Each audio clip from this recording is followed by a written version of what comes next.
지금 어떤 장면이냐면 인터넷에다가 막 글을 쓰고 있어요. 구치소 다녀온 후기를 썼다고 하는데 내가 교도소에서 인기남이 됐다고 자랑을 하고 있는 상황입니다. 20대 남성. 자, 변호사님 어떤 상황이에요? 구치소는 왜 다녀왔습니까? 이자는 정말 요즘 말로 관종 중에 관종이라고 할 수 있는데요. 그래요? 나쁜 쪽으로 말씀을 드리는 겁니다. 예. 지난 8월에 흉기 난동 예고글을 인터넷에 게시를 합니다. 그 게시 후에 체포가 돼서 구속까지 됐는데요. 예. 구속돼서 이제 구치소에서 뭐 재판 받고 이제 다만 선고에서 이게 이 사람에 대해서 집행유예가 나온 거예요. 그래서 10월 26일 날 1심 집행유예로 선처를 받고 나왔는데 풀려났군요. 집에 와서 내가 구속된 후기를 쓰겠다라고 하면서 글을 쓴 거예요. 그러니까 이 글을 뭐 이 커뮤니티에서만 본 것이 아니고 검찰에서도 이 글을 봅니다. 그래서 검찰에서 이 글을 보고 즉시 양형 부당으로 항소를 한 사건입니다. 구속 후기 쓰겠다. 법원에서 어찌 보면 집행유예 선처받은 거잖아요. 근데 저런 상황. 자, 구속 기간이 한 2달 정도 됐는데 2달 다녀와서 저렇게 무용담을 쓴다. 범죄사냥꾼은 저런 경우 보신 적이 있습니까? 지금 유튜브에 이런 조폭이라든지 전과자들이 많은 썰을 풀고 있잖아요. 무용담이라고 그러면서. 근데 이것도 아마 그런 유형과 지금 비슷합니다. 이게 정말 관종이면서 이게 반성을 전혀 모르는 이런 사람들에게 집행유예를 줘가지고 선처를 한다? 저는 이거 정말 강력하게 실형을 줘야 된다고 봅니다. 그 재판받으면서 반성문 6장 썼다 그러는데 반성 안 한 겁니까? 그러면? 반성이 할 수 없죠. 어떻게 반성한 사람이 나와가지고 그거를 마치 무용담처럼 거기에서 무슨 도원 결의를 맺었니 이런 소리를 하면서 교도소에서 이게 말이 안 되는 됐었다. 거죠. 그렇죠.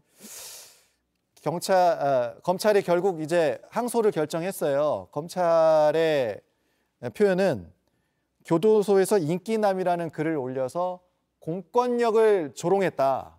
검찰은 이렇게도 판단을 했습니다. 자, 이제 항소를 하게 되면 재판부는 조금 2심에서는 판단을 다르게 하게 될까요? 아무래도 이 자가 초범이었다는 것 때문에 집행유예로 이제 풀어줬는데 지금 하는 행태를 보니 이자는 2달 정도 구속이 되어 있었는데 이런 구속 수감 생활 자체를 또 하나의 이슈로 재미 삼아서 자기가 글을 올리고 그렇다면 이 사람은 재범의 우려라는 거는 매우 높다라고 볼 수가 있고 반성했다라는 표시. 사실 이 사람이 초범이기 때문에 이 초범인 경우에는 뭐 동정전과가 없어서 재판 과정에서의 태도를 보고 형량을 정하는데 공무집행 방해죄라든지 뭐 이자가 저지른 뭐 협박죄라든지 유괴 공무집행 방해죄로 초범에게 바로 실형을 선고하지는 않는데 이 경우에는 좀 이례적으로 실형을 선고할 가능성이 높다고 봐야죠. 뭐 누리꾼들도 황당하다는 반응이 많습니다. 제가 뭐 댓글들을 좀 보니까 역시 뭐 쓰면 안 되는 글을 써서 교도소 간 사람답다. 징역을 좀 몇 년 살아보면 징역 후기도 쓸 거냐 뭐 이런 댓글들도 있더라고요.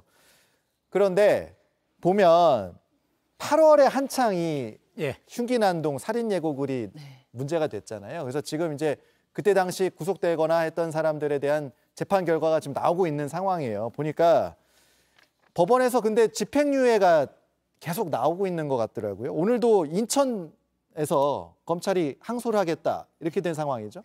네, 맞습니다. 지난 8월 5일에 인천 번화가에서 여성만을 노려서 10명을 살해하겠다라는 협박글을 올린 자가 1심 공판에서 뭐 검찰은 3년을 구형했는데요. 지금 징역 2년에 집행유예 2년을 선고받고 풀려난 것입니다. 똑같네요. 집행유예 2년.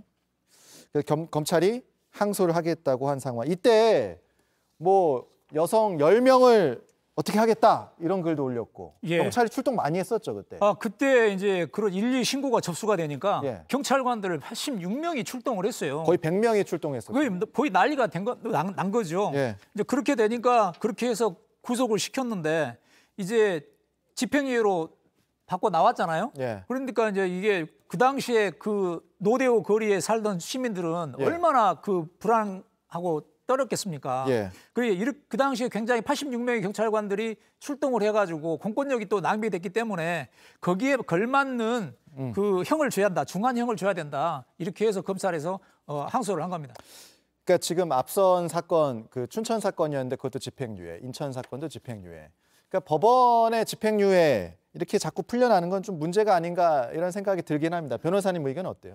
네, 맞습니다. 이 공무집행 방해죄로 제가 실형 선고된 사건들을 찾아보니까 다 동종 전과, 공무집행 방해죄에 동종 전과가 있는 경우에 실형이 선고되는데 그나마도 누범 기간인 경우에는 뭐 징역 1년, 그런데 누범 기간이 아닌 경우에는 뭐 징역 4개월, 굉장히 좀 낮다라고 보여지는데 이게 지금 사회적 위험성이 너무 높은데 단순히 기존의 판결에 따라서 양형을 답습하는 것은 지금 사회적인 분위기에 맞지 않다고 보여집니다.